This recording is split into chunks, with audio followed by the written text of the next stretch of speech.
muchísimas gracias por estar hoy aquí presentes. De verdad que es muy valiosa su presencia y su apoyo con su venida para acá. Para nosotros es fundamental, por lo menos que nos escuchen, ¿no? Y la presencia de cada uno de ustedes, para mí en lo particular, es un honor y lo valoro muchísimo.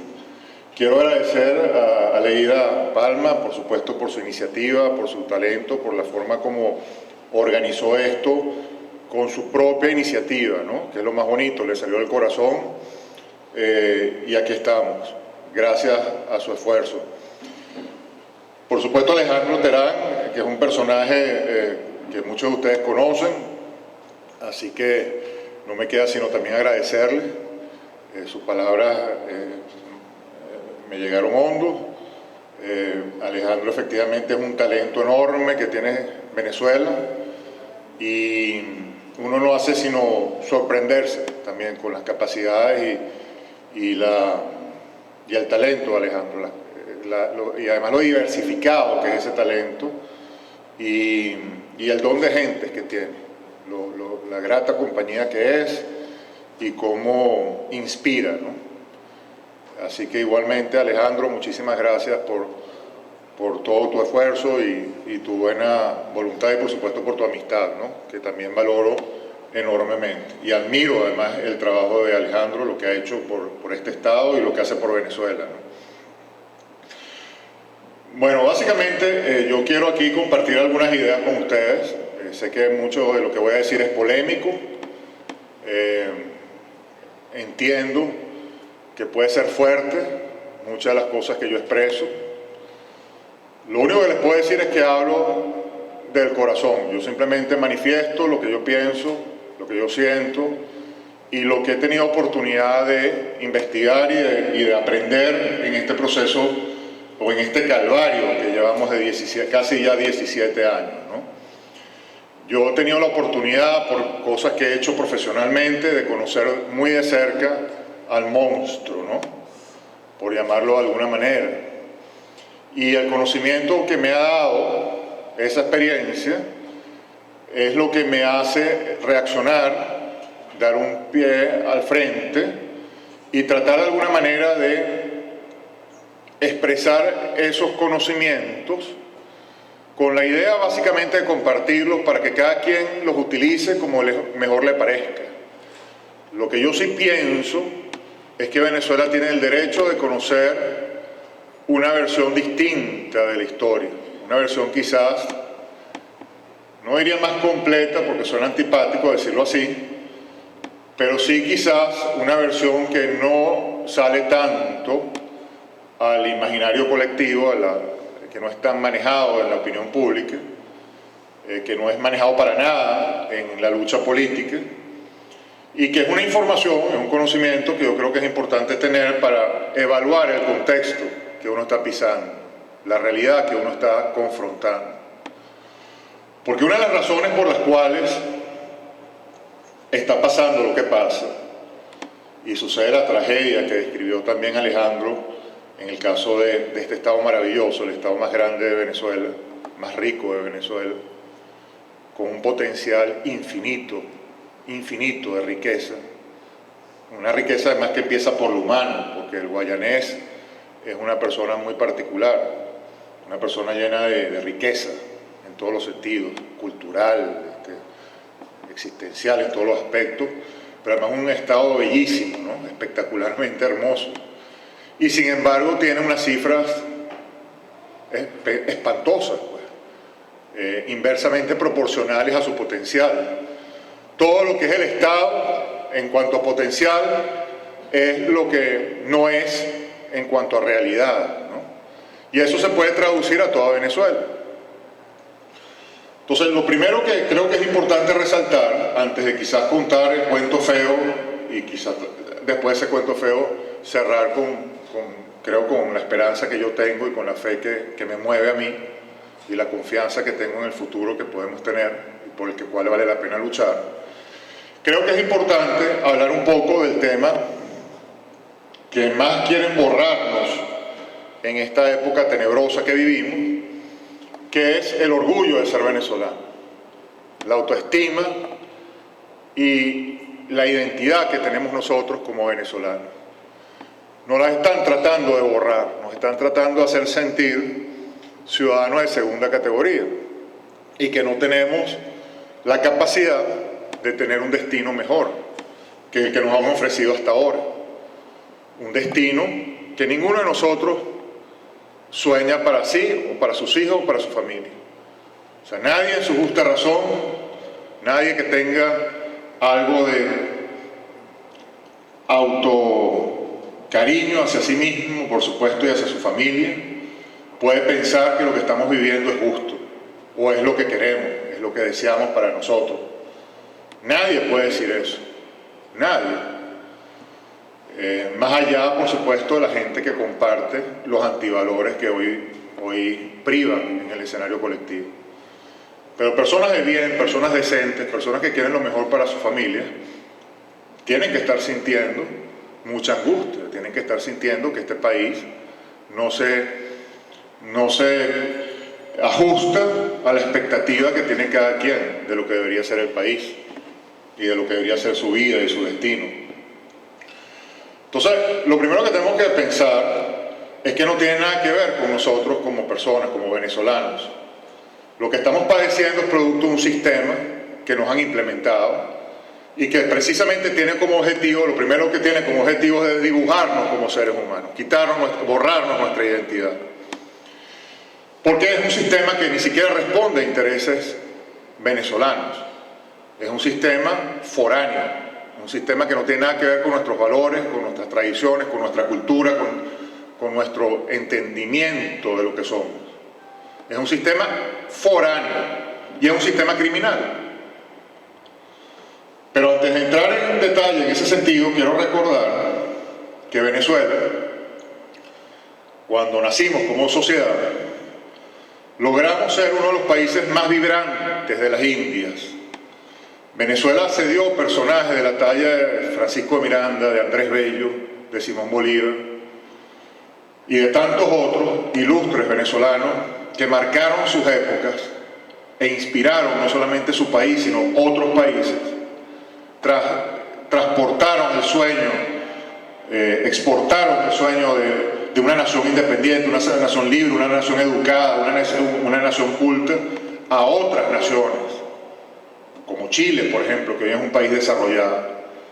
Mucho de Chile se debe a Venezuela, ¿no? A los venezolanos, a un personaje como Andrés Bello. Y esos personajes surgían de un entorno, de una sociedad, de un ambiente cultural que se estaba dando en Venezuela. Pero hay que recordar que nosotros sufrimos una guerra civil en el siglo XIX que duró 100 años, porque la guerra de independencia fue una guerra civil. Y después de la guerra de independencia hubo más guerra, y más guerra, y más guerra. O sea, así se nos fue un siglo entero, 100 años de guerra. Hay que ver lo que son 100 años de guerra. Eso hay que recordarlo. Entonces Venezuela se desmembró y entramos en el siglo XX heridos por todos lados, llenos de heridas, desangrando. Y sin embargo, por lo que sea, porque mucho ayudó la providencia, por supuesto, pero lo cierto es que lo que tuvimos la oportunidad, que en este caso nos los dio nuestra riqueza natural, logramos a la vuelta de la esquina transformarnos en el país latinoamericano más atractivo del planeta y uno de los países más atractivos del mundo. Para que tengan una idea, Venezuela tuvo un crecimiento sostenido económico que pocas naciones en el mundo han tenido de 1928 a 1974, crecimiento económico sostenido. Nosotros en los años 50 teníamos la moneda más valiosa del mundo, el bolívar, era una moneda más valiosa que el dólar norteamericano. El sistema de salud venezolano era el sistema de salud más admirado del planeta, mejor que el sistema de salud de los Estados Unidos, medido estadísticamente. No teníamos inflación, al contrario, la moneda se reevaluaba todos los años y la economía crecía sostenidamente. Y eso fue lo que hizo que gente de todos los países del mundo, especialmente países que estaban sufriendo tiranías, dictaduras, situaciones terribles, se venían a Venezuela, con nada en el bolsillo, simplemente con la idea de hacer un destino, de hacer un futuro en Venezuela. Y aquí vinieron entonces familias de todas partes, de Italia, de España, del Medio Oriente, de Yugoslavia, de Checoslovaquia, de todas partes, de Japón, del mundo entero, venían a Venezuela a hacer su destino, a construir su vida, a construir sus familias. Y todo eso se logró de manera espectacular. Lamentablemente, todo cambió cuando se invirtió el modelo. Y entonces se le quitó la fuerza motriz del desarrollo, de generación de riqueza, de creación, la parte creativa, la parte empresarial, del empuje empresarial. Se le quitó a la sociedad y el Estado la secuestró. Y ahí fue cuando nació el drama venezolano, la tragedia, el monstruo, lo que llamaba Arturo Uslar Pietri, el minotauro encerrado en el laberinto maldito. Así lo decía, suena un poco telenovelesco, pero así lo decía Uslar Pietri, era el minotauro encerrado en el laberinto maldito que se va a tragar a la sociedad si se lo permitimos. Y ese minotauro era el Estado hiper inmenso que atrofió a la sociedad porque secuestró sus rubros más importantes. El rubro más importante, que es el de la creación y el empresarial, el de la creación, el de la generación de riqueza. Creyó el Estado que la generación de riqueza no le correspondía a las familias, a la sociedad, a los individuos que conforman esa sociedad, como hasta ese momento se movía la sociedad venezolana, sino que eso le iba a corresponder al Estado venezolano. Y entonces empezaron a surgir como hongos las empresas del Estado, los institutos autónomos, toda la burocracia, el clientelismo, la corrupción, y por supuesto los partidos políticos se erigieron como amos y señores del proceso nacional, de todo lo que conduce al país hacia una dirección u otra. El partido político se transformó en el eje de la sociedad, porque era el puente que había entre la sociedad, la capacidad de generar recursos y el Estado. Entonces, bueno, ahí esa historia la conocemos todos. Venezuela entonces, a partir de los años 70, se comienza a ser inviable. En paralelo, estaba operando un plan macabro, y esto quizás, perdónenme algunas expresiones que a lo mejor suenan melodramáticas, pero creo que traducen muy bien el sentir es decir, el contexto de lo que trato de escribir. Había un plan macabro diseñado con mucha inteligencia, macabra, maquiavélica, para apoderarse de Venezuela, del territorio nacional y de todo lo que son nuestras instituciones. Ese plan se orquestó en Cuba a finales de los años 50. Y por eso en los años 60 tuvimos que combatir a la guerrilla cubana que trataba de apoderarse de Venezuela. Apoderarse de Venezuela, de nuestro sistema de vida, y transformarnos en un pueblo esclavo, en un pueblo miserable. Porque como ustedes saben, los regímenes comunistas solamente pueden operar sobre sociedades esclavas, sociedades incapaces de hacerse su destino, sociedades incapaces de tener independencia, sociedades incapaces de tener autoestima, sociedades de seres abandonados por la suerte, abandonados por cualquier posibilidad de tomar las riendas de su destino. Eso es un régimen comunista y ese era el modelo que se quiso implementar en Venezuela en los años 60 desde Cuba. Afortunadamente teníamos en ese entonces otro tipo de política, otro tipo de sociedad. Éramos una sociedad muy saludable, muy fuerte, y teníamos un organismo militar, una institución militar formada de una manera muy estricta y muy profesional, porque independientemente de las críticas que se le pueden hacer a los gobiernos del siglo XX, especialmente de los tempranos años del siglo XX, los años 20, 30, 40, 50, se formó una clase militar muy profesional y además muy apegada a Venezuela y lo que significa la soberanía, la importancia de proteger la soberanía nacional.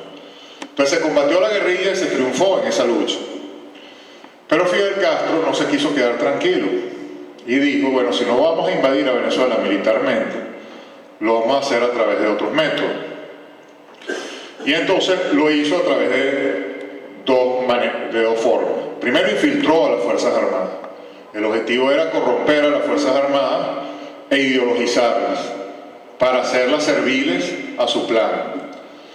Y por otro lado, en el plano ideológico de la sociedad civil, buscar penetrar a los claustros universitarios para formar a toda una serie de profesores en la ideología marxista, comunista, y implantar esa semilla en la mente de la juventud venezolana.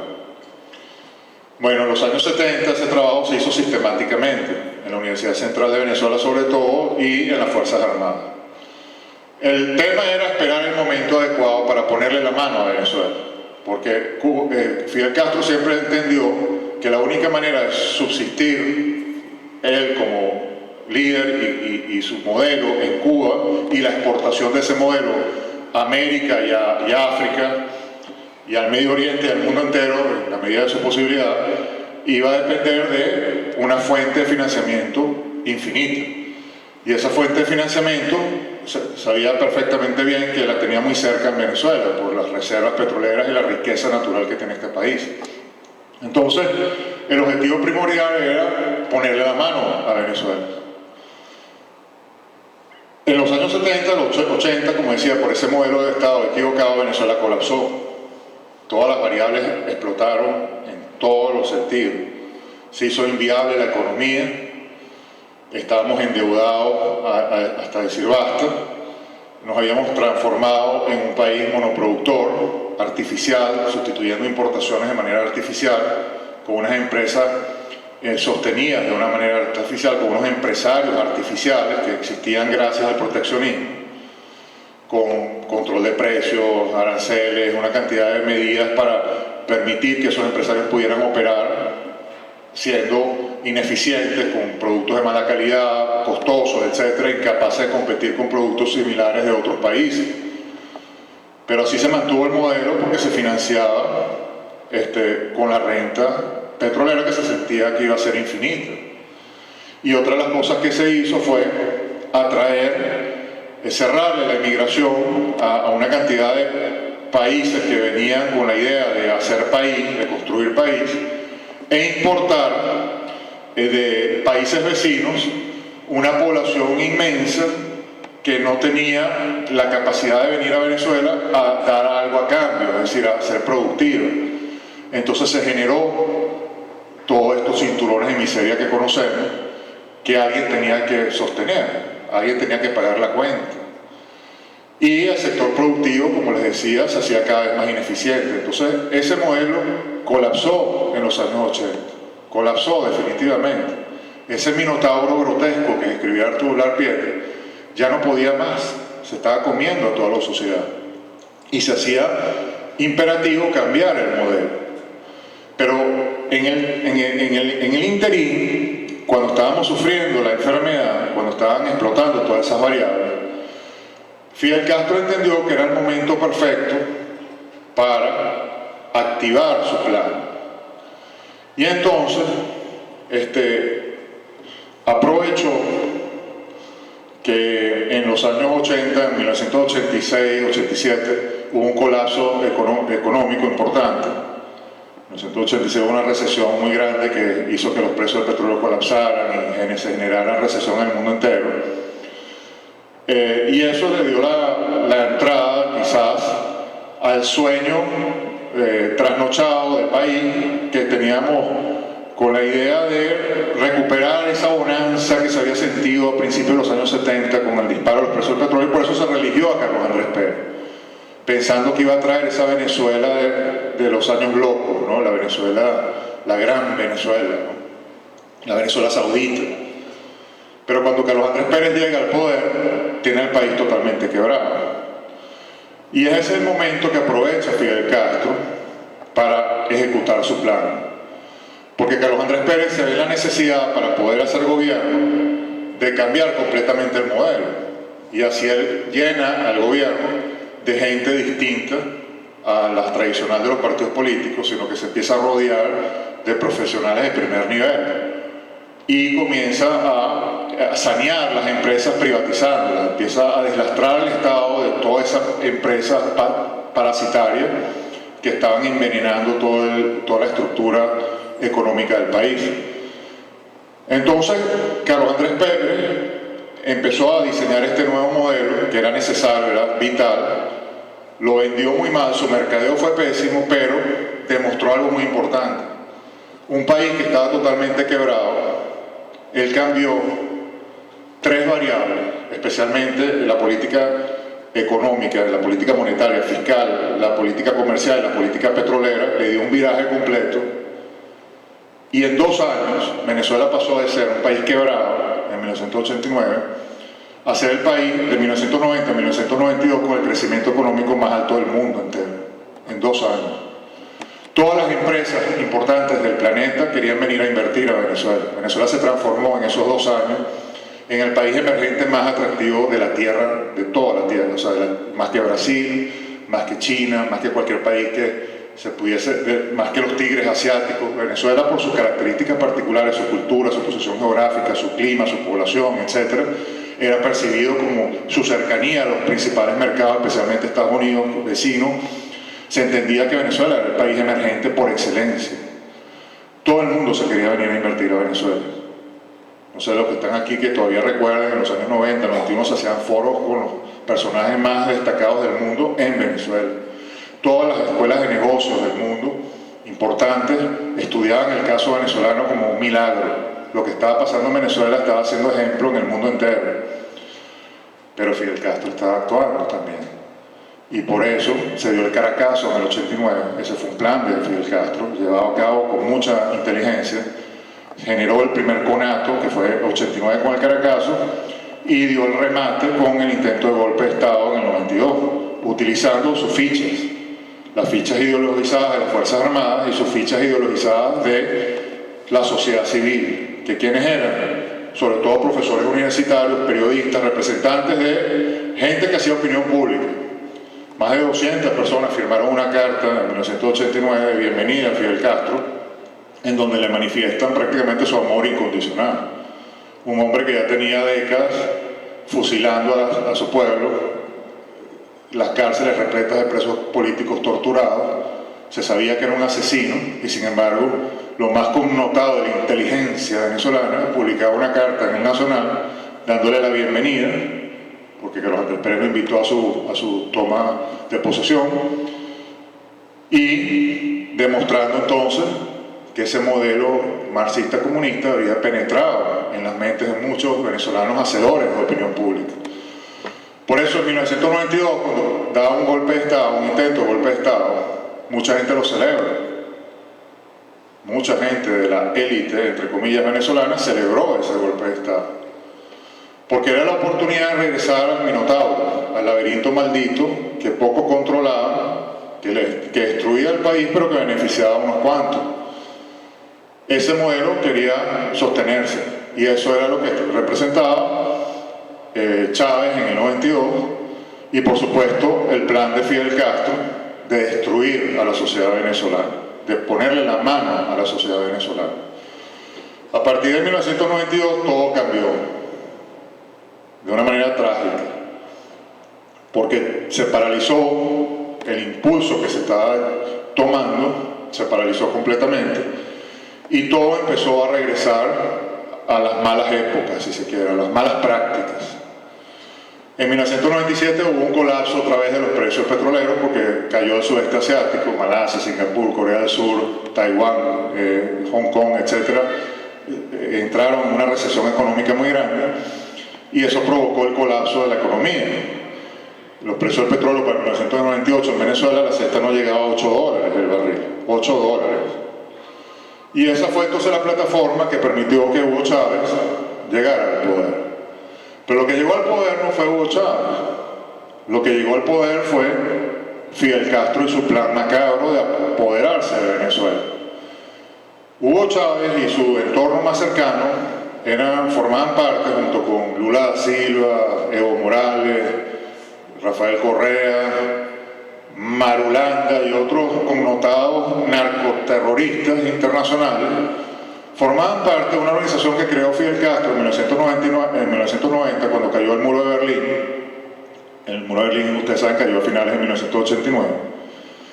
Porque cuando dejó de recibir la ayuda financiera de la Unión Soviética, Fidel Castro no le quedó más remedio, como todavía no se había apoderado de Venezuela, de financiar todos sus procesos con dinero del narcotráfico. Y esa era la idea del Foro de Sao Paulo. El Foro de Sao Paulo es una organización criminal creada por Fidel Castro para apoderarse de Latinoamérica. Y connotados individuos que hoy en día ocupan las presidencias de sus países son representantes de ese foro, como por ejemplo Evo Morales y otros cuantos personajes. Lula da Silva es un personaje representativo de eso, y otros tantos, ¿no? Pero en Venezuela quizá su pupilo principal era Hugo Chávez, porque era el que iba a ponerle la mano a las reservas petroleras, que no tiene Bolivia, que no tiene Ecuador, que no tiene Argentina, no tiene ningún otro país latinoamericano. Entonces, el Foro de Sao Paulo llegó al poder con Hugo Chávez. No un gobierno democrático, de índole socialista, lleno de gente incompetente, que no sabe gobernar, corruptos, etcétera, bla, bla, bla. No. Y esta es la parte fea de la historia. Lo que llegó al poder fue el Foro de Sao Paulo y su plan de apoderarse del país y de todo lo que representa Venezuela, chupársela y dejar un espectro como consecuencia, como resultado, escupir un espectro, chuparse al país y todo lo que representa y escupir un espectro. Ese es el plan, y hay que entenderlo tal como lo estoy diciendo. Es fundamental entenderlo como lo que estoy diciendo, porque una vez que uno entiende que lo que está en el poder es una organización criminal que representa intereses que no son venezolanos y que tiene como objetivo destruir al país, no es que gobierna mal por incompetencia, por corrupción, es que su objetivo es destruir el país. O sea, está ganando la partida, está siendo sumamente competente y exitoso en su plan, y eso tienen que entenderlo. Por eso, como yo hablaba con Alejandro hace un rato, una empresa como PDVSA, que llegó a ser la principal empresa petrolera del mundo, hoy en día es una empresa que tiene déficit de caja por miles de millones de dólares, no tiene capacidad por sí misma de pagar su nómina de empleados. Una empresa que llegó a ser la primera empresa petrolera del mundo, presencia en todos los países importantes. Hoy en día no vale nada, nadie confía, nadie la respeta, no tiene cifras confiables, no es transparente en nada, no tiene socios importantes a nivel mundial. Se sabe que está aliada con fuerzas macabras, terroristas y narcotraficantes, corrupta hasta la médula, pero eso no es resultado de una mala gerencia, eso es resultado de un plan. PDVSA se apoderaron de PDVSA como se apoderaron del resto del país, de las instituciones del país. Secuestraron al Estado venezolano, secuestraron a todas sus instituciones y las pusieron a su servicio vil, con el objetivo de destruirnos como sociedad, de borrarnos el destino, de borrarnos el futuro. Entonces, no solamente se apoderaron de los recursos naturales a través de PDVSA, o sea, la principal fuerza motriz económica del país, por supuesto, el Estado Bolívar, ni más ni menos, sino que también buscaron apoderarse, evidentemente, de las Fuerzas Armadas y del resto de las instituciones, del Poder Judicial, del Poder Moral, del Poder Legislativo, pero principalmente del Poder Electoral. Y del poder electoral sobre todo, porque un régimen tan macabro solamente puede ser potable para el mundo si se disfraza, si se pone un traje que sea querido por el mundo, o sea, aceptado por el mundo. Entonces se tiene que crear un cuento de ficción, una historia de mentira, pero que es el teatro operativo a través del cual ellos se disfrazan. Es decir, imagínense que lo que uno ve como realidad actual no es sino un teatro de ficción. Un teatro de ficción, con un guión y unos actores y toda una trama que es de mentira. Detrás de eso está esa organización que yo he descrito y el plan que tiene para con Venezuela. Y el teatro es lo que nosotros vemos como lucha política. Eso es un teatro. Es un teatro de la A a la Z. Nos ponen a jugar a la democracia, nos ponen a jugar a la institucionalidad, nos ponen a jugar a la política. Por eso es que la política en este país no da pie con bola, está totalmente desenfocada y nunca toca los temas importantes. Siempre se mantiene en un nivel muy bajo, un tercer nivel, subalterno, chiquito. La lucha política consiste en Venezuela hoy en día en ocupar algunos espacios, una alcaldía aquí, una gobernación allá, unos puestos en la Asamblea Legislativa, que como ustedes bien se han dado cuenta no sirven para absolutamente nada. No sirven para frenar en lo absoluto la destrucción de Venezuela. De nada sirve tener un gobernador de Miranda que no sea del PSUV, de nada sirve tener a, qué sé yo, a una persona que hable bonito y que más o menos se parezca a lo que uno quiere en la Asamblea Nacional. De nada sirve eso porque todo el aparato del Estado está secuestrado y por eso es que los empleados de la gobernación de Miranda tienen que ir a Miraflores a rogarle a Maduro que le desembolse los fondos para poder comer. Y lo mismo pasa con la Asamblea Nacional, tienen que pedir permiso para hablar a un individuo que sabemos quién es, asociado a lo más feo y lo que destruye el alma de la juventud, que es la droga. Tiene que pedirle permiso a ese personaje para hablar y para discutir leyes que no importa si se promulgan o no, porque al final no las cumplen, porque están totalmente al margen de la Constitución. Este es un sistema que ha violado la Constitución sistemáticamente, todos y cada uno de los artículos importantes, los viola todos los días. Es un sistema que viola sistemáticamente los derechos humanos, todos los derechos humanos, especialmente los que nos hacen existir. El derecho a la vida, llenando las calles de malandros, de colectivos armados hasta los dientes con armas de guerra, ideologizados y preparados para destruir a la sociedad civil.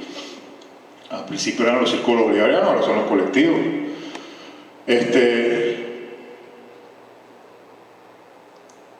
Violan el derecho, por supuesto, a la libertad económica, una economía ridículamente loca, absurda, donde evidentemente el bachaquero surge como consecuencia natural.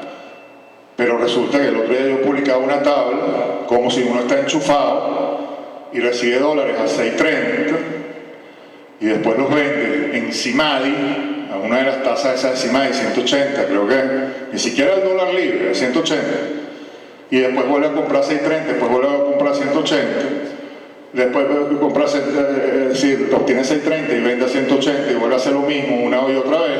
Al poco rato, con 10 bolívares fuertes, puede hacer 30 y pico millones de dólares. Así, en un 2x3, simplemente con las operaciones cambiarias. O sea, destruyeron la economía nacional. La destruyeron. El bolívar no vale nada. El bolívar es agua que se deshace en la mano. La tasa de desempleo es abismal, una de las tasas de desempleo más altas del mundo. La criminalidad ni se diga. Entonces no hay derecho a la vida. Los colectivos armados matando y secuestrando como gatillos alegres con carta blanca para hacer, con patente corso, como dicen, para hacer lo que les da la gana. No hay libertad económica, no hay libertad empresarial. El que quiera hacer una empresa independiente, transformarla en un emporio, no puede en Venezuela de manera honesta, no, es imposible. Entonces no hay libertad económica, no hay libertad de expresión, el veto es inmenso, hay unos cuantos valientes como Alejandro, pero esas son las excepciones a la regla. Todos los medios de comunicación están ocupados, están vetados, están limitados, están destruidos, los buenos. Hoy fuimos a varios de ellos y nos decían que simplemente están operativos, bueno, por inercia, para no cerrar, pero no están generando un centavo de ganancia. No pueden, están asfixiados por todos lados. Entonces no hay libertad de expresión. Aparte que siempre existe el riesgo que si uno se expresa lo pueden meter preso arbitrariamente porque le da la gana. Y no hay nada que hacer, no hay sistema judicial, uno no se puede defender. Entonces, no hay libertad. La libertad está totalmente destruida. Los derechos humanos están violados sistemáticamente. Entonces, estamos al margen de la Constitución, un sistema que está al margen de la Constitución, violando todos y cada uno de los derechos humanos, que ha destruido el país y que representa intereses foráneos, que entregó la soberanía de Venezuela a Cuba. Bueno, por supuesto ya están viendo lo que está pasando en el Esequibo. Eso fue Chávez, que le dio carta blanca al presidente de Guyana para que diera la licitación a ExxonMobil. Entonces ahorita el malo es ExxonMobil, pero ¿quién le dio el permiso al presidente de Guyana para que negociara con ExxonMobil y le diera la licencia para explorar y producir petróleo en nuestro territorio? Chávez. Pero eso no se dice. Entonces, lo que decía, y el poder electoral. El poder electoral se demostró, más allá de cualquier duda razonable, que es una farsa completa. O sea, tenemos un registro electoral permanente que tiene millones de personas demostrado que no existe. Que no existe. Estadísticamente, la población electoral es absolutamente ilógica matemáticamente. O sea, eso no le entra en la cabeza a nadie. Unas máquinas que están demostradas, se demostró y salió en publicaciones de la más alta reputación en estadística y matemática a nivel internacional, aparte que hay un profesor, unos venezolanos, un profesor de Harvard con un profesor de MIT, demostraron cómo estaba totalmente adulterado el sistema, cómo se podía meter un virus en el sistema, en una máquina, y adulterabas todo el proceso, porque las máquinas además son bidireccionales, envían y reciben información, se pueden recibir votos en tiempo real, porque también se demostró que se monitorea la votación en tiempo real, se sabe exactamente lo que está pasando en cada mesa electoral. Se demostró también que hay cientos de mesas que son imposibles de tener testigos, son mesas itinerantes, están en lugares remotos, rodeados de guerrilla, y ahí no se mete nadie. Ahí hacen con los votos lo que le da la gana. Está demostrado, por supuesto, que los rectores son parcializados, son todos del PSUV, y que todo el proceso lo controlan ellos el día de la votación. Quién vigila los votos, quién los transporta, quién tiene los cuadernos, quién los quema, qué hacen con eso. Y los resultados evidentemente los da alguien que responde al partido de gobierno y que no permite la vigilancia en el momento de la contabilidad de los votos. Todo eso se sabe y todo eso se ha denunciado hasta el cansancio. Y por eso mismo es que la sociedad civil ha logrado momentos históricos importantes. En el 2002, con lo que pasó en abril, la sociedad civil se movilizó y ya vimos lo que pasó, se cayó el gobierno en un 2x3. Que después viniera una improvisación, eso es otra cosa. Pero como que tú me digas que tú curas a un enfermo y después el enfermo se va por un precipicio y se mata, pues, una vez curado. O sea, lo malo no fue la cura, lo malo fue lo que sucedió después. Entonces tú no puedes condenar todo el proceso, no puedes decir que el médico que lo curó no ha debido existir y que la medicina que tomó no debió haber sido tomado. No, la medicina, que fue el poder de la sociedad civil para definir su historia, funcionó. Entonces lo que hay que aprender de ese momento no es condenar a la sociedad civil por lo que hizo, es condenar la improvisación y aprender de esa improvisación para no repetir, sin quitarle la fuerza a la sociedad civil. Después del fraude que hubo en el 2004, en el referéndum revocatorio, que lo ganamos nosotros y demostramos que éramos mayoría, y ese referéndum revocatorio igual se disfrazó, se cambiaron los resultados como le dio la gana, y además lo transformaron en un plebiscito. Y Chávez se quedó en el poder habiendo sido revocado. Lo que demostraron los expertos y los técnicos en ese momento es que había sido un fraude. Por eso se dio la abstención en el 2005. Eso no lo olviden nunca. La abstención de 2005 fue producto del fraude revocatorio del 2004.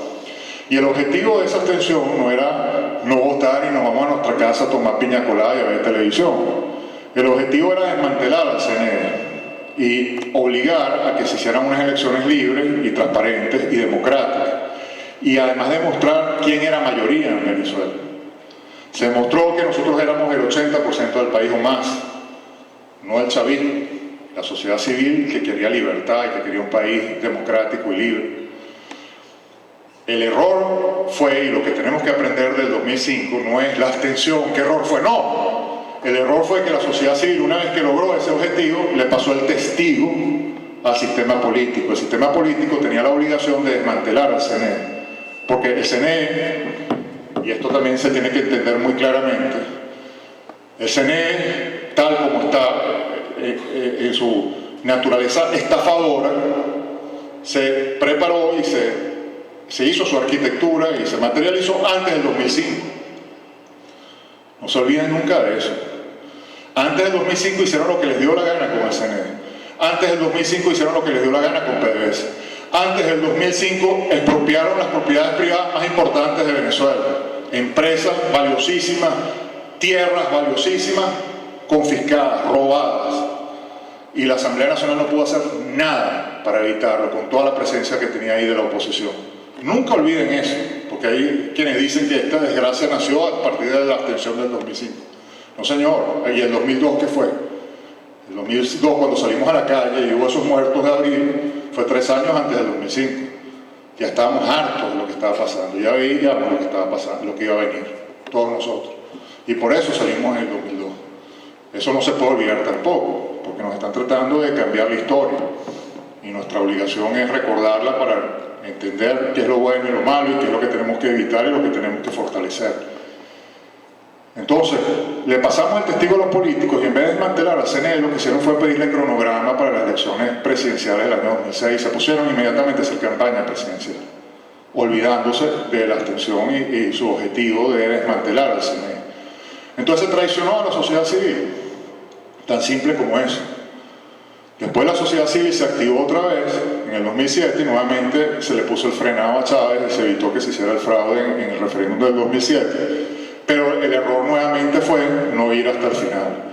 En ese momento estaban todos los estudiantes en la calle, los militares estaban dispuestos a llegar hasta el final, pero la dirigencia política decidió hacer una tarima y salir a felicitar a Chávez por su comportamiento democrático, y ahí era decir que iban a reconciliarnos todos en Miraflores, en vez de llegar hasta el final y entender que ese referéndum escondía el objetivo real, que era, uno, la reelección indefinida, cosa que se logró al año siguiente, y, por supuesto, crear una confianza en el CNE para que la gente pensara que se podía vencer electoralmente al régimen.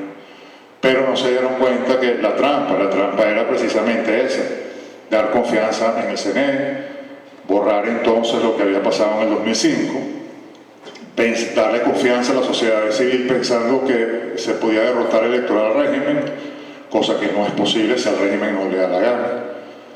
En el 2007 le dio la gana y por eso permitió que pasara, pero sabía que la reelección indefinida era lo que necesitaba y por eso al año siguiente se salió con la suya. Pero lo que se tenía que entender de eso es que el referéndum no se podía plantear porque escondía una propuesta que no se puede aplicar en ningún país que respete su libertad. Si 99% del país quiere esclavitud y 1% quiere libertad, ese 1% tiene la razón y ese 1% tiene que prevalecer, pase lo que pase. Si en Alemania nazi querían matar a los judíos, meterlos en una cámara de gas y volverlos nada, ceniza, a lo mejor la mayoría del pueblo alemán quería eso, pero bastaba que 3 o 4 dijeran eso no se puede hacer para que esos 3 o 4 tuvieran la razón, y esa razón era la que tenía que prevalecer contra viento y marea. Y eso es lo que se tiene que entender. Esto no se trata de un tema de mayorías y minorías, se trata de un problema de valores o antivalores, y por lo que estamos dispuestos a luchar, y por lo que estamos dispuestos a defender, y por lo que estamos dispuestos a morir. Entonces, se tiene que entender que la lucha por la libertad es algo serio.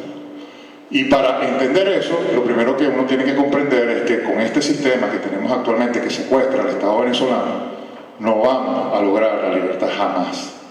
Si nosotros seguimos montados en el teatro de ficción que yo les describía antes, vamos a seguir en lo mismo. Vamos a seguir eligiendo unas personas que se parecen más a uno para que ocupen unos espacios de cohabitación con el mal. Y lo que se tiene que entender es que con esto no se puede cohabitar. Y ese es principalmente el mensaje que nosotros estamos tratando de llevar al país, para despertar. Porque nosotros sabemos que este mensaje puede ser muy peligroso. ¿Y por qué lo decimos tan públicamente y abiertamente? Porque tenemos la razón. Y porque no hay nada en el mundo, no hay fuerza en el mundo capaz, no hay fuerza en el mundo capaz de decirle a un hombre que está luchando por su libertad o a una mujer que está luchando por su libertad que no puede hacerlo y que tiene que seguir un código o una regla estandarizada para poder luchar por su vida, por su libertad, por su familia y por su destino. Y por eso el derecho que tiene la sociedad de rebelarse a las autoridades que son ilegítimas y que no deben tener autoridad sobre uno porque representan los antivalores de la vida, es un derecho sagrado. Es un derecho que trasciende cualquier ordenamiento jurídico y, por supuesto, la punta de la pirámide del sistema jurídico, que es la Constitución, o sea, la base de la sociedad. No hay Constitución que pueda soportar el derecho natural que tenemos todos los hombres y mujeres a decirle: yo no me someto a una autoridad que representa los antivalores de la vida y que está destruyendo mi destino. Tenemos derecho, como tenemos derecho a la legítima defensa. Si se mete un malandro en la casa de uno a hacerle daño a nuestra familia, nosotros tenemos derecho a defendernos como sea. Como sea. Bueno, lo mismo pasa en una sociedad y en un país. Si tenemos un sistema criminal que está imponiendo unos antivalores en nuestra sociedad y en nuestro sistema de vida, nosotros tenemos el derecho natural a la legítima defensa, a oponernos a esa autoridad, no reconocerle la autoridad sobre nosotros. Y si es una autoridad, además, que tiene ilegitimidad de origen porque se robó sistemáticamente las elecciones, la más reciente, pública y notoria, que las pruebas llegan hasta el cielo del fraude, fue la de abril del 2013. Y si por supuesto no tiene legitimidad de ejercicio, por lo que dije, porque está al margen de la Constitución, nosotros tenemos no solamente el derecho, sino la obligación, y tal como lo reconoce la misma Constitución Nacional, porque mucha gente dice: bueno, pero hay que cumplir las leyes. Bueno, la Constitución Nacional nos da el derecho y la obligación de hacer todo nuestro esfuerzo, todo lo necesario para contribuir a la restitución del orden constitucional y desconocer la autoridad de un sistema que viola nuestro sistema de vida, nuestros valores, nuestros principios republicanos y nuestra identidad nacional. Bueno, todos esos supuestos de hecho están dados de manera exponencial, en tinta fosforescente. Pero hemos querido, por muchas razones, creer en el cuento de ficción, porque nos dicen: no, es que cualquier alternativa implica sangre, implica violencia, implica esto, implica lo otro, tú no tienes fusiles, tú no tienes esto, tú no tienes lo otro. Pero es que yo no necesito fusiles, ni nada. Yo lo único que necesito es mi dignidad y mi sentido de respeto a mí mismo. Eso es todo lo que yo necesito. Si nosotros sumamos ese sentir y lo transformamos en una fuerza social, se empieza a transformar la historia, se cambia el juego completamente. El enfoque actual, que es la repetición de lo mismo, esperando resultados distintos, como decía Einstein, esa es la definición de locura: tú repites lo mismo esperando resultados distintos. Bueno, durante 17 años nos han dicho que si salimos a votar, eventualmente vamos a conquistar una gran mayoría, y anteriormente de manera pacífica y bonita vamos a lograr un cambio de gobierno. Eso es mentira. Eso es falso. Si nosotros seguimos en esa dinámica, se nos van a ir 50 años. Y dentro de 40, 50 años estaremos igualitos que como están los cubanos hoy. Perdieron 2 generaciones completicas, las perdieron, porque perdieron su capacidad de lucha y simplemente se conformaron con eso, con ir a votar cada cierto tiempo, porque en Cuba se vota todo el tiempo y hay partidos de oposición y hay un juego democrático en Cuba y en otros países totalitaristas. Eso es una regla. Pues nadie va a decir: yo soy un dictador y esto es un totalitarismo. No, crean su cuento de ficción. Bueno, ese es el cuento de ficción que nosotros estamos viviendo actualmente. Y todo el sistema político está enmarcado en ese teatro. Y lo que le plantean al país es convivir con el mal, aceptar el mal. Nosotros pensamos que eso es inaceptable. Pensamos que eso es inaceptable, que no se puede convivir con el mal. Y más con un mal como este, que representa a lo peor del mundo, lo peor del mundo, y por eso es que se alían con los asesinos de la historia. Entonces, ¿por qué vamos a convivir con eso? ¿Por qué vamos a ir además a procesos electorales donde le vamos a permitir que ellos sigan teniendo participación como si no hubieran cometido o no estén cometiendo los crímenes que están cometiendo? Como si no hubieran destruido el país como lo han destruido. 17 años destruyendo el país. Entonces yo creo que ya es hora de decir, ya basta. Nosotros pensamos que a la medida en que este mensaje comience a penetrar el corazón del país y se empieza a transformar en un clamor nacional, se van a activar otros mecanismos importantes que necesitamos en esta lucha. Porque si bien es cierto, el Estado está secuestrado y todas las instituciones son de mentira, en esas instituciones sigue habiendo, de mentiras, siguen habiendo venezolanos decentes, íntegros, que están asqueados de lo que están viendo. Pero a esos venezolanos les cuesta mucho actuar solos, no pueden actuar solos. Necesitan el apoyo de la sociedad civil para poder actuar. Porque si actúan solos se suicidan. Y eso pasa por los funcionarios públicos, por los empleados de las empresas del Estado y por los militares, que son parte de la sociedad venezolana y que tienen como deber velar por la soberanía nacional y por el orden constitucional. Entonces, a la medida en que la sociedad civil empieza a exigir la restitución del orden constitucional, muchos aliados venezolanos de buena fe, de buena voluntad, que están en todos y cada uno de los escenarios del país, incluyendo el militar, se van a activar. Y va a haber una gran fuerza nacional que va a cambiar la historia. Pero tenemos que entender que esa es la única vía, que esa es la salida del laberinto maldito. Si no entendemos eso, no hemos entendido nada. Y por eso es que es muy importante comprender el problema de raíz. Y por eso es que yo me tomé el tiempo y le robé su valiosísimo tiempo para tratar de exponerle de manera lo más resumida posible qué es lo que estamos enfrentando. ¿Qué es lo que estamos enfrentando?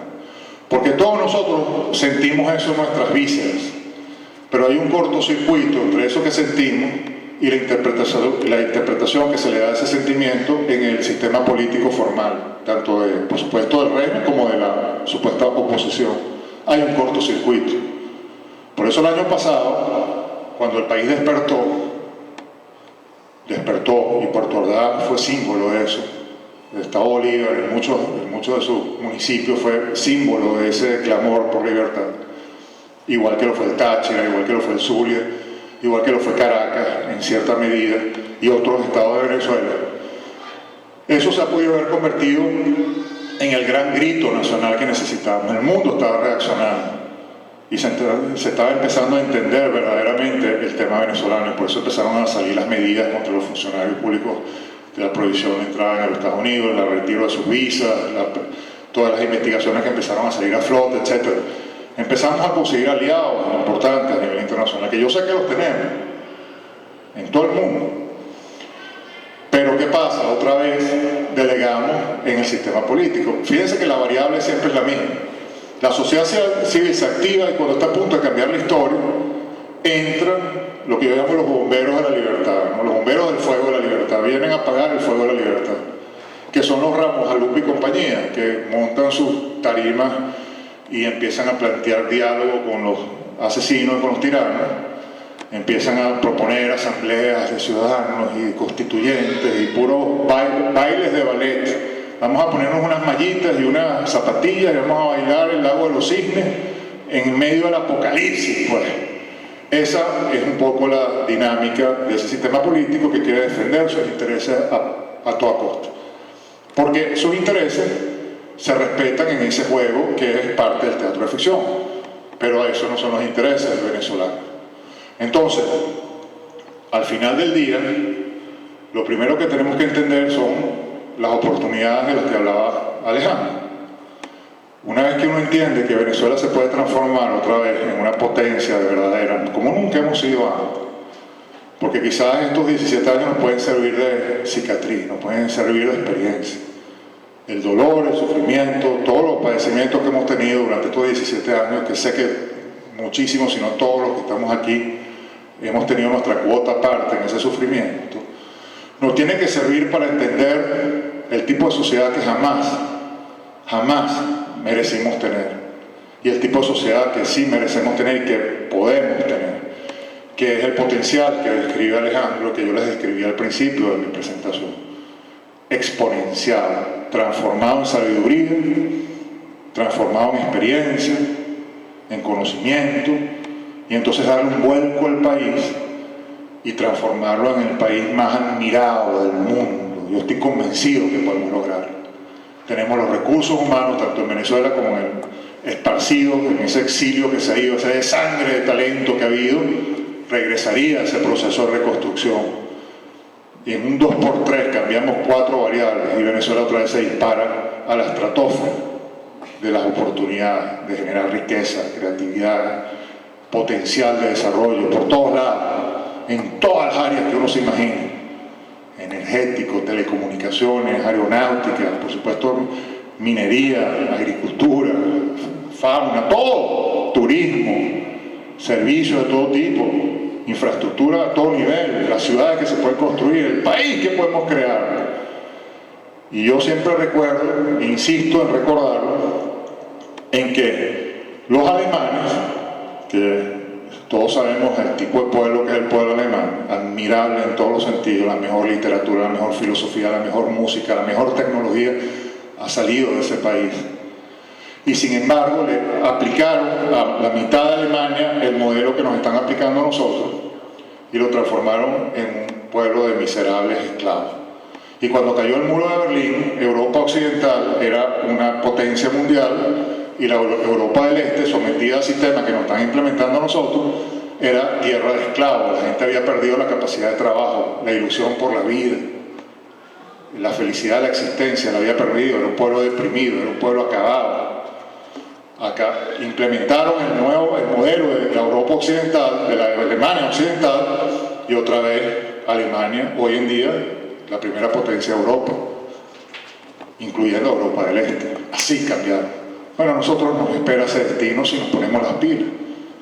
Pero entonces la propuesta es no seguir perdiendo el tiempo, salirnos del cuento de ficción y contribuir a que este mensaje cobre la fuerza que tiene que cobrar, con todos ustedes como por estandartes de ese mensaje. Porque si cada uno de nosotros contribuye a la difusión de este mensaje, esto se transforma en una avalancha, una bola de nieve que va a crecer y se va a transformar en una avalancha. Y vamos a cambiar la narrativa del país. Y la fuerza la va a tener otra vez la sociedad civil. Y ahí vamos a cambiar la historia.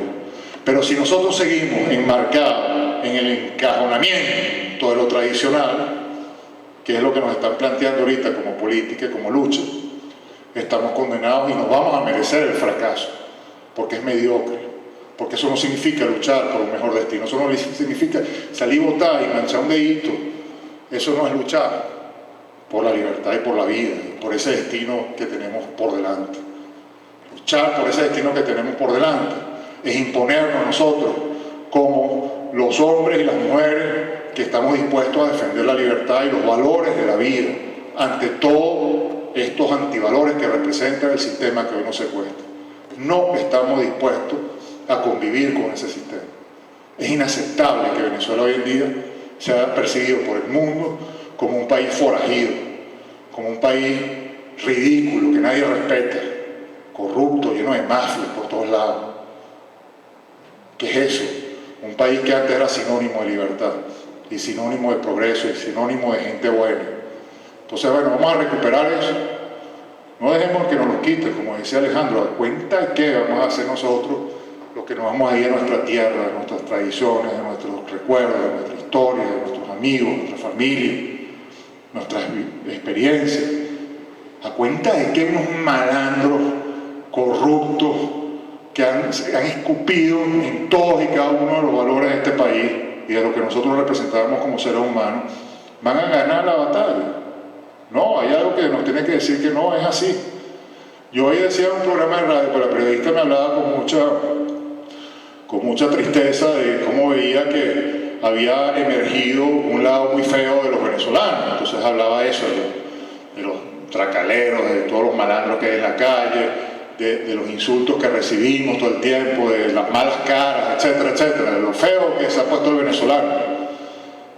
Entonces yo le decía que no podemos olvidar que el liderazgo hace toda la diferencia, que si tú tienes en los altos niveles del Estado gente que se conecta con la sombra del ser humano, eso es lo que emerge, la sombra, porque todos los seres humanos somos sombra y luz.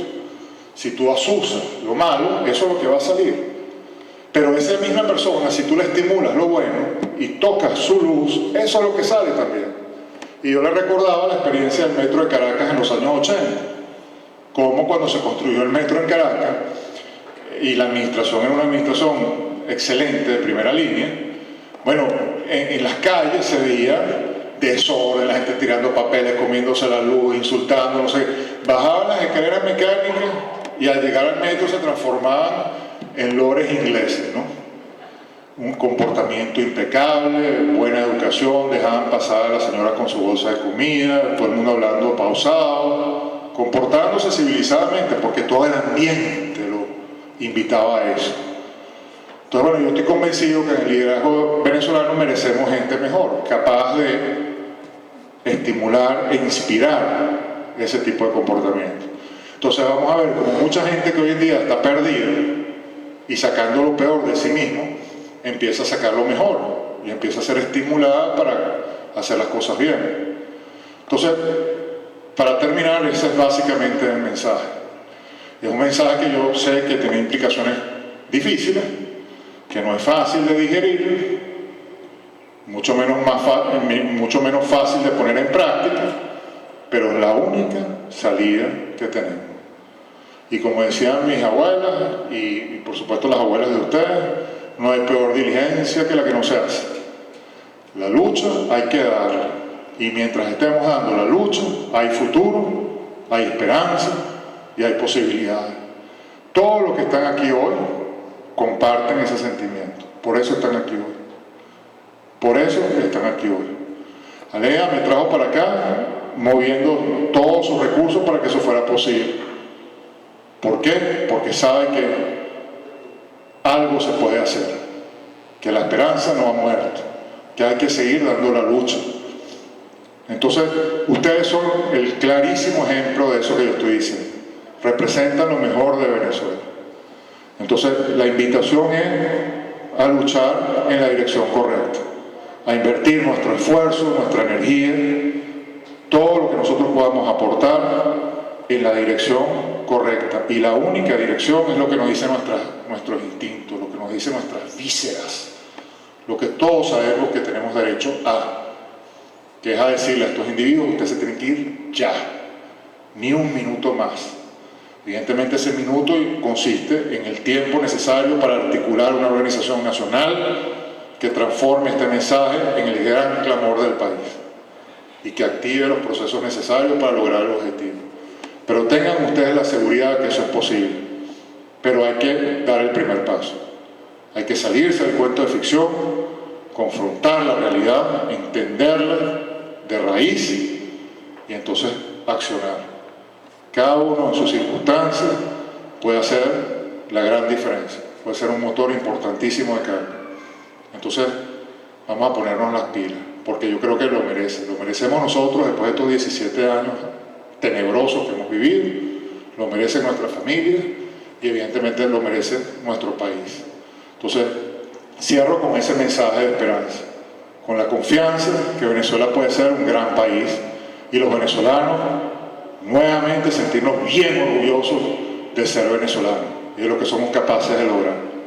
Entonces, bueno, los felicito de verdad por todo el esfuerzo que sé que hacen en sus vidas particulares y tengan la seguridad que esto es un mensaje incluyente.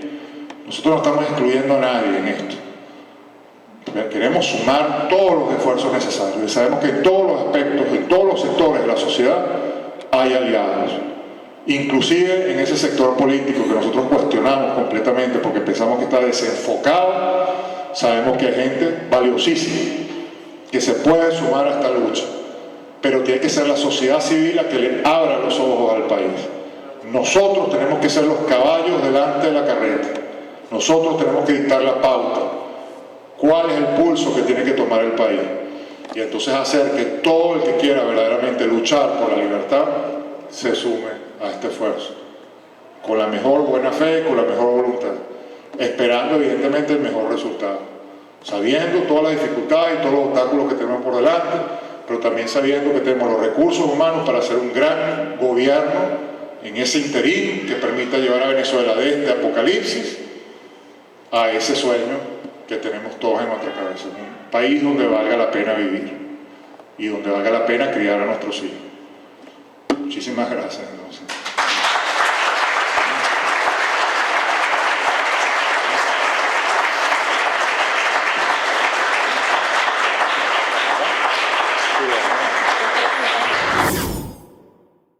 Yo creo que en la época de las primarias, en el 2012, porque unas primarias celebradas pagándole además al CNE, pagándole para participar en ellas, legitimaban todos los vicios que nosotros estábamos denunciando. Y si el candidato a la oposición nacía viciado, después con qué autoridad moral iba a reclamar ningún fraude. En ese entonces Venezuela todavía tenía sus esperanzas sembradas en la posibilidad de lograr el objetivo por la vía electoral. Porque no se había demostrado, como se demostró en el 2012 y después en el 2013, la complicidad de los factores de la Mesa de la Unidad en esto que estamos denunciando. Porque no es cierto, y aquí con todo el respeto lo digo, que nosotros hayamos perdido elecciones.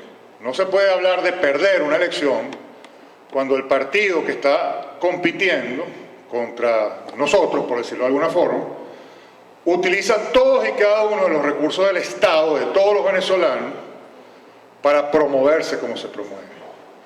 Compra a quien le da la gana, con el clientelismo más populista, demagogo y criminal que pueda haber, y sin ningún tipo de contraloría, y además presiona de la manera más criminal también a todo el universo que forma parte de la administración pública, que es el porcentaje más alto de empleados que tiene Venezuela formalmente, para que voten por sus candidatos, a costa de ser despedidos o formar parte de una lista negra, como la lista Tascón o la lista Maizanta, que el que forma parte de esa lista no tiene manera de conseguir trabajo con el Estado o con ninguna de las empresas privadas que de alguna forma hacen negocio con el Estado, que son prácticamente todas las empresas del país, con muy pocas excepciones. Entonces eso hay que entenderlo. Si nosotros tuviéramos un sistema donde unas elecciones pueden ser como en los Estados Unidos, por cualquier país civilizado, que si un candidato que representa, por ejemplo, Barack Obama va a la reelección y empieza a utilizar el dinero del gobierno federal para promoverse, lo meten preso al día siguiente. Lo quitan. Bueno, aquí eso pasa. Entonces, si eso pasa, no podemos hablar jamás de una elección libre. Y si además se ha demostrado que el registro electoral permanente está viciado y la misma Mesa de la Unidad ha firmado unas actas en donde reconoce que más de 1,5 millones de personas del registro de 2013 no existían, porque no tenían huella digital, y con eso estuvieron dispuestos a ir a elecciones sabiendo que esa realidad era así, cuando los resultados oficiales de la diferencia de los dos candidatos era menor a ese 1,5 millones de personas que ya estaban reconocidas que no existían. Y la Mesa de la Unidad firmó un acta, 2 actas, permitiendo que se dieran las elecciones con esas premisas. Eso, a mi entender, es una traición y es inaceptable. Y es inaceptable. Y es inaceptable también que después del fraude de 2013, para empezar, el del 2012, cuando le levantan la mano a Chávez, antes de que los resultados fueran irreversibles, sabiendo además cómo Chávez se había burlado todo el sistema para ser candidato y para ser supuestamente vencedor en esas elecciones, era imposible levantarle la mano a un sujeto así y reconocer que esa elección había sido una elección limpia, porque no fue una elección limpia en ningún momento. Entonces, eso es un crimen inaceptable que se cometió en 2012, permitiendo que Chávez se muriera invicto y se fortaleciera su mito y su supuesto legado, el más bellaco criminal que ha tenido este país en toda su historia. Eso hay que recordarlo y no olvidarlo jamás. Y después en el 2013, que cometen ese fraude que era imposible esconder el fraude del 2013. Para empezar, Maduro ni siquiera podía ser candidato presidencial, constitucionalmente hablando. El Tribunal Supremo de Justicia sacó 2 sentencias que destruyeron al derecho, es decir, sacaron el derecho de la tumba en la que se encontraba y le clavaron 5 dagas más y lo enterraron más profundamente al derecho, con esas 2 sentencias que permitieron que Maduro fuera candidato presidencial. Y la MUD se quedó callada. Salió Capriles diciendo que él respetaba la decisión que tomara el Tribunal Supremo de Justicia. El Tribunal Supremo de Justicia que había dicho Chávez no se va, y cuyo presidente había dicho que la revolución estaba por encima de la justicia y de la separación de poderes. Entonces nosotros vamos a aceptar la decisión que tome el Tribunal Supremo de Justicia con respecto a una cosa que es totalmente inconstitucional, que es que este señor Maduro, que es vicepresidente, sea candidato presidencial. No podía hacerlo. Lo aceptaron. Y como no se podían esconder los resultados del fraude, denunciaron el fraude. Pero solamente para no perder la cara y para salvar la reputación política. Pero a las 3 semanas engavetaron el fraude y se pusieron a organizar elecciones para diciembre de alcaldes y gobernadores. No, de alcaldes. Los gobernadores había sido en diciembre de 2012. De alcaldes de 2013. Se pusieron a hacer campaña y se escondieron las pruebas del fraude. Y las actas que dijeron que iban a publicar, nunca las publicaron. Y se pusieron a hacer campaña para las elecciones de diciembre de 2013. Eso tampoco se puede olvidar. Entonces decir aquí que aquí se han perdido elecciones por mediocridad, efectivamente se han perdido elecciones, pero no por mediocridad de la sociedad civil, de los venezolanos, por la complicidad de los partidos políticos y su alta dirigencia, que para lograr unas cuotas de poder que no sirven para nada,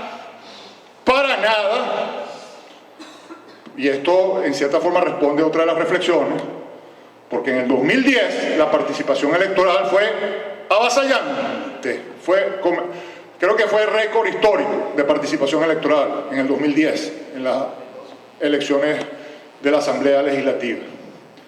Y yo quisiera saber que alguien me diga aquí que logramos contener esos diputados en la Asamblea Nacional.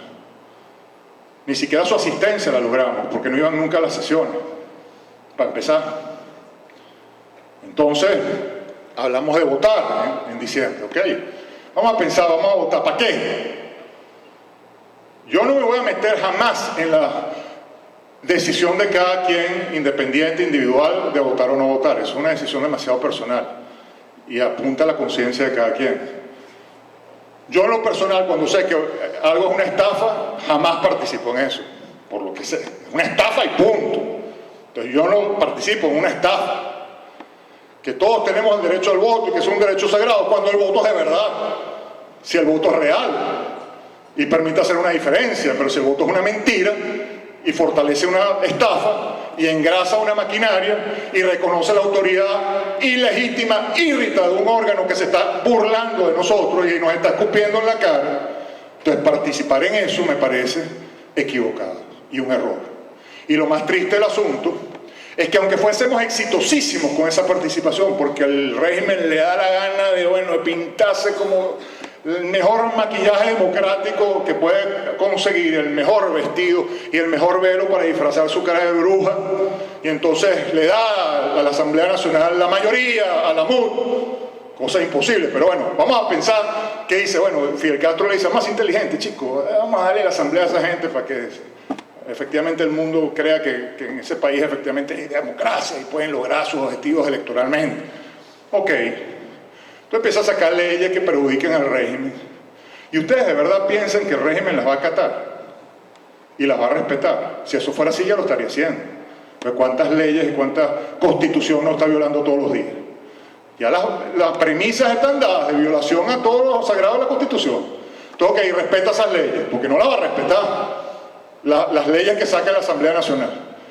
Y entonces, ¿cómo vamos a obligar a que cumpla? Si no lo va a hacer voluntariamente. El régimen no va a cumplir esas leyes. O es que Maduro y Fidel Castro y toda su compañía, su banda de criminales, van a decir, sí, vamos a cambiar a los jueces del Tribunal Supremo de Justicia, vamos a cambiar el Contralor, vamos a cambiar el fiscal, vamos a cambiar esto y lo otro, y vamos a... ¿Ustedes de verdad creen que eso es posible?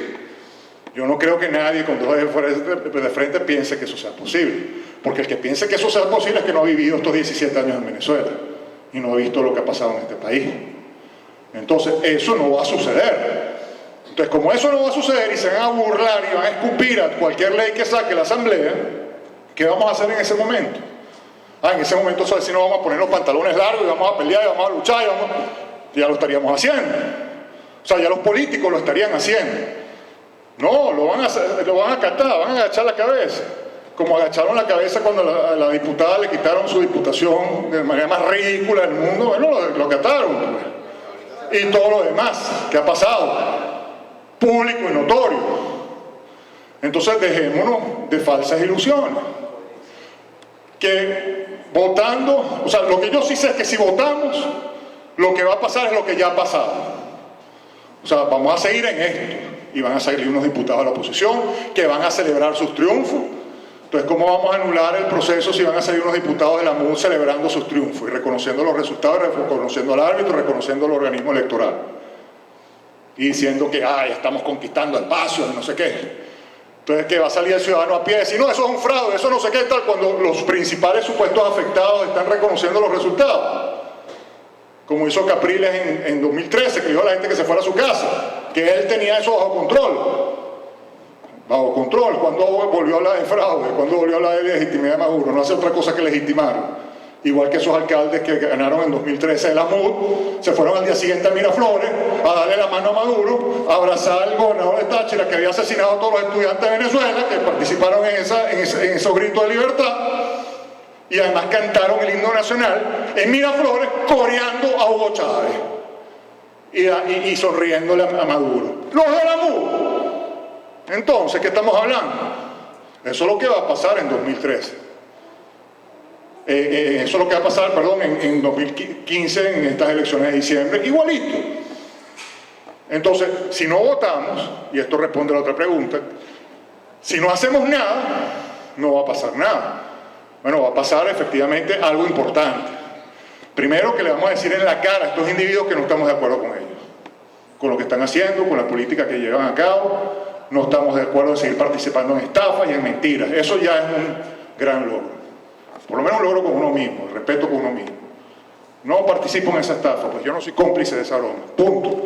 Ni cómplice activo, ni pasivo, ni tonto útil, ni nada. No participo en ese show. Eso es una mentira. Eso ya es algo importante. Evidentemente, si no hacemos más nada, sigue esta situación y bueno, y seguimos en lo mismo. Igualito que si tuviéramos los diputados en la MUD, igualito que en el 2010 que tuvimos diputados en la MUD y no pasó nada para frenar el avance de esta destrucción. Pero si no votamos y seguimos luchando, como lo venimos haciendo, y seguimos dándole fuerza a este mensaje, con la fuerza que tiene que ir tomando, y el país se empieza a organizar en esta dirección, empieza a surgir una nueva fuerza en el país, y un nuevo liderazgo también, que también responde a una de las reflexiones. Porque de esa sociedad civil emergerán los liderazgos nuevos y necesarios para conducir al país a mejores puertos. Y ese liderazgo entonces tendrá la responsabilidad de saber interpretar políticamente eso que está sucediendo en la calle y llevárselo al mundo para explicárselo al mundo y que haya un entendimiento mundial para que haya respaldo a esa lucha y a esas acciones que se tienen que tomar. Y si eso se hace así, y hay participación de todos los sectores del país, incluyendo el militar, habrá también la posibilidad de crear un gobierno representativo de la sociedad venezolana. Y no unos paracaidistas ahí que llegaron sino producto de una lucha conquistada con esfuerzo y con determinación. Entonces, ese es el objetivo. Yo estoy convencido que esas elecciones se van a hacer. Y que habrá gente que participará y los resultados, como siempre, los disfrazarán como disfrazaron los del revocatorio. Porque el revocatorio, para empezar, lo transformaron en un plebiscito cuando era un revocatorio. El asunto con los resultados del revocatorio es que tenían que ser, los votos que revocaban el mandato tenían que ser superiores a los votos obtenidos en las últimas elecciones presidenciales del año 2000, independientemente que el no superara al sí. Si el sí superaba al número de votos que eligió al presidente en el año 2000, el señor estaba revocado, y eso fue lo que pasó. Lo que pasa es que transformaron los resultados en un plebiscito, y como el no superó al sí, entonces el señor se quedó en el poder. Pero los resultados reales fueron publicados en una primera publicación del CNE y se demostraba que el individuo había quedado revocado. Y después mandaron a quemar esos libros y se empezó a hablar de que efectivamente habíamos perdido el referéndum revocatorio con la complicidad de la mesa en ese entonces de acuerdo y negociación que hoy en día es la Mesa de Unidad Democrática. Es lo mismo, son los mismos actores con otro nombre. Y acuérdense que vinieron Carter, que se demostró que tenía un financiamiento espectacular por parte del régimen, diciendo que las elecciones en Venezuela eran lo más limpias del mundo. Claro, el Centro Carter obteniendo un financiamiento del régimen, que él supuestamente venía a controlar. César Gaviria, que había sido presidente de Colombia, pero era el secretario general de la OEA, un órgano que está infiltrado hasta los tuétanos por el Foro de Sao Paulo. Y, por supuesto, el señor Cisneros, que todos sabemos también cuáles son sus intereses. Y esos fueron a los que les entregamos el testigo en ese momento. Y los que estuvieron en el país mareado un año para crear la cortina de humo que hizo olvidar lo que había pasado en el 2004. Pero acuérdense que en el 2005 la abstención fue producto de esa farsa y esa mentira del 2004. Entonces yo creo que es demasiado temerario decir que este país ha perdido elecciones contra este régimen, porque no las ha perdido desde el año 2004. Y el 2002 demostró el hastío que tenía la sociedad civil con respecto a este régimen. Y por eso es que el país, aquí se vieron las marchas más espectaculares que se han visto en cualquier país del mundo para sacar a estos desgraciados del poder. Entonces yo creo que se le hace un flaco favor al país diciendo que esos individuos han ganado elecciones, porque no las han ganado, se las han robado. Y le han robado al país su destino. Y además, insisto, aunque ganaran las elecciones, cosa que no es verdad, pero aunque las ganaran, no merecen estar en el poder, porque el ejercicio del poder los ha deslegitimado. Y hoy en día se entiende que un gobierno es democrático no solamente si es electo por elección, sino también si por el ejercicio efectivamente califica como gobierno democrático. Y si no califica como gobierno democrático, la comunidad internacional y todo el derecho internacional permite expulsar a ese gobierno del poder por la vía alternativa, en este caso por la sociedad civil, utilizando otros mecanismos que son constitucionales, dicho sea de paso. Entonces eso hay que entenderlo muy claramente, porque no se trata de conquistar mayoría, porque aunque la mayoría, cosa que no es verdad, pero vamos a partir del supuesto negado, que la mayoría quisiera que estos delincuentes se mantuvieran en el poder, pues entonces nos correspondería a la minoría, que no somos porque somos la mayoría, pero si fuésemos la minoría nos correspondería a nosotros imponernos, porque el sistema de valores que nosotros defendemos son los valores que están consagrados en el derecho natural y en la misma Constitución Nacional y en toda nuestra tradición republicana. Entonces, y en el derecho natural, sobre todo en el derecho natural, a la legítima defensa. Por eso les puse el ejemplo de los nazis. Hitler era hiperpopular y sin embargo había que pararlo como fuera, por lo que representaba. Como sea, había que parar a ese hombre. Así el pueblo alemán lo adorara y pensara que era la mamá de Tarzán. Bueno, lo mismo pasa en Venezuela. Si efectivamente este sistema tuviese esa mayoría, esas preferencias del pueblo amante de Chávez y toda esa paja que nos tratan de implantar en la cabeza, nosotros tendríamos la obligación de expulsar a esos desalmados del poder, porque tenemos el derecho de hacerlo. Entonces lo que estamos buscando es que nos empoderemos en ese sentido. Entonces, evidentemente somos un grano de arena, pero no tan pequeño como un solo grano de arena en los médanos del coro. Creo que somos mucho más que eso. Lo que pasa es que sí, efectivamente estamos desarticulados, estamos desorganizados todavía. La clave está en enlazar a todos los venezolanos, a todos los movimientos de lucha, resistencia, inclusive hay gente que está metida en la política formal, enlazarlos a todos en este gran movimiento de la sociedad civil en busca de su libertad. Si nosotros logramos, y aquí está en el esfuerzo lo que cada quien puede hacer más allá de lo que tú también describiste, que evidentemente toda esa es una forma de lucha, la que tú planteaste de no comprometerte, bueno, con cosas que no estás de acuerdo y de fortalecer los valores en tu familia, etc. Todo eso es muy loable, pero más allá de eso, todos podemos contribuir a fortalecer el mensaje, a ser órganos difusores del mensaje, con nuestros amigos, con nuestros colegas, en las redes sociales. Las redes sociales han demostrado tener un poder de penetración en Venezuela impresionante, poderosísimo. Entonces, se sacarán videos, se sacarán cosas, artículos, etc. Ser órganos difusores de eso. Plantarnos con esto, el mensaje, darle fuerza a este mensaje. Que no solamente sea una voz, sino muchas voces. Hay, por ejemplo, un movimiento que trabaja con nosotros, que hace sinergia con nosotros, que es un movimiento creado por la juventud venezolana, por la juventud más representativa de lo que yo considero que es el futuro de Venezuela, y se llama Venezuela Futura. Está integrado por jóvenes que van de los 16 a los 30 años, gente realmente de primera línea, todos primeros de sus clases en las universidades, luchadores políticos como pocas veces he visto, grandes líderes, de verdad, demostrados además en la lucha de calle, porque han enfrentado cosas duras en la calle. Y esos individuos se están preparando para ser los líderes de Venezuela, los líderes del futuro. Y esos personajes escriben y tienen una página web que se llama Foro Libertad. Y ahí publican artículos de gente afín, de gente que piensa como ellos, de gente que piensa en esa Venezuela que yo describí que podemos ser.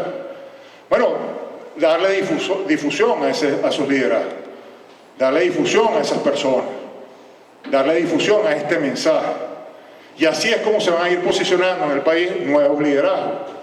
Y entonces le corresponderá a esos nuevos liderazgos ser los portadores del estandarte de la libertad y hacer entender al mundo que el camino es ese que vamos a tomar como sociedad civil, alternativo a la trampa electoral. Entonces yo creo que todos tenemos derecho a asumir nuestras posiciones y las respeto y no me meto en eso, porque cada quien es dueño de sus actos. Lo que sí les digo es que independientemente de que voten o no voten, es importantísimo coger este camino que he descrito, porque considero que realmente es el único camino que tenemos, es la única salida que hay. Y miren que he estudiado a profundidad todo lo que ha pasado en Europa, todo lo que ha pasado en el mundo, el movimiento Opor, todo lo que es la lucha no violenta, Gene Sharp, todo lo que ha venido haciendo Gene Sharp, toda su filosofía de lucha y personajes de la historia que han cambiado y transformado sus países. Y siempre el común denominador está en esa fuerza de la sociedad civil y ese espíritu de rebeldía y de lucha legítima por los valores sagrados de la vida y del ser humano. Cuando eso es lo que priva, esa es la fuerza. Y no hay cañones, no hay aviones, no hay nada que pueda detener esa fuerza. Y hay que recordar que mucho más tragedia, mucho más sangre y mucho más dolor va a haber si nosotros permitimos pasivamente que esto se mantenga. Porque en esa búsqueda de paz lo que vamos a lograr es el infierno, como lo estamos viendo. Y como hablábamos esta tarde en una reunión privada, como estábamos hablando precisamente de la posición que cada quien debe asumir en situaciones como la que vivimos. Y estábamos recordando al poeta Virgilio, que escribió algo que se transformó en una máxima muy seguida por personajes como John Kennedy. John Kennedy lo decía muchísimo también, y otros grandes personajes de la historia. Virgilio decía que en tiempos de crisis moral, en tiempos que los pueblos pasan crisis morales profundas, los rincones más calientes del infierno estaban reservados para aquellos tibios que mantenían su neutralidad, posiciones de neutralidad, pasivas. Esos tenían reservados en los lugares más calientes del infierno, se lo merecían. Pues bien, ese es el tema. Esto es una lucha que trasciende cualquier otra cosa que no sean los valores humanos. Es una lucha del bien contra el mal. Es tan simple como eso. Entonces, hay que ponerse del lado correcto y hay que defender los valores de la vida. Si hacemos eso, les aseguro que no habrá fuerza que se imponga a nosotros. Nosotros nos vamos a imponer, pero tenemos que confiar en nosotros mismos. Y por eso el tema de la autoestima es fundamental. Confianza en nosotros mismos y en la capacidad que tenemos como individuos de ser motores de cambio. Entonces ahí veremos que no vamos a hacer un grano de arena en los médanos, sino que vamos a hacer como esas pelotas de nieve que se van formando en una avalancha hasta que se transforma la avalancha y se lleva todo por delante. Eso es lo que estamos destinados a hacer. Empieza así, pequeño, Pero démosle fuerza a este mensaje para que ustedes vean cómo de la noche a la mañana las cosas empiezan a cambiar. Nosotros vamos a llevar este mensaje a cada uno de los estados de Venezuela. Vamos a ir todas las veces que sea necesario. Y lo que hemos visto es que en cada visita que hacemos surgen de personas como nosotros, como ustedes que están aquí hoy, activistas importantísimos que empiezan a ser agentes difusores de este mensaje. Y por eso cada vez se escucha más y cada vez vemos cómo se va posicionando hermosamente lo que decimos. Y cómo cada vez que hablamos, como hoy, como escribía Alejandro en las emisoras de radio que fuimos, en programas de televisión, etc., salían los empleados más, digamos, los empleados de menor jerarquía de todos esos lugares a los que visitamos, emocionados cuando escuchaban el mensaje. Hoy tenemos una anécdota de una muchacha joven en el programa de televisión que fuimos a primera hora de la mañana, salió emocionadísima, diciendo, ay, por fin, que yo sabía que yo no era bruta, decía, yo sabía que todo lo que yo pensaba, yo tenía razón en pensarlo y en sentirlo, pero por fin escucho que lo dicen públicamente, decía la muchacha. Y todos los días me monto en mi autobús y vengo para acá y me quemé las pestañas, decía, y me fajé estudiando y soy profesional y tengo un título universitario y ya no me da ni siquiera para comer, pues, o sea, para comprar la comida que necesito. Mientras que eso, entonces describía a los personajes que, bueno, revendiendo lo que le da la misión, no sé qué cosa, entonces pueden hacer, 100 veces más lo que puede hacer, por ejemplo, lo que leía el otro día, un profesor universitario de la Universidad Simón Bolívar, 30 años de experiencia profesional, profesor titular, PhD, gana 11.000 bolívares. Y cualquier bachaquero gana 70, 80, 100.000 bolívares. Entonces, ¿qué es eso? Bueno, entonces eso, lo que nosotros estamos diciendo, yo estoy seguro que lo siente un gentío. Entonces, en la medida en que nosotros logremos posicionar el mensaje, ese gentío va a empezar a tener confianza, a expresarse como la muchacha se expresó hoy en el canal de televisión. Y veremos cómo empiezan a suceder las cosas. Y cambiamos la dirección de la historia y logramos el objetivo. Hay que tener confianza. Creo que completé todo.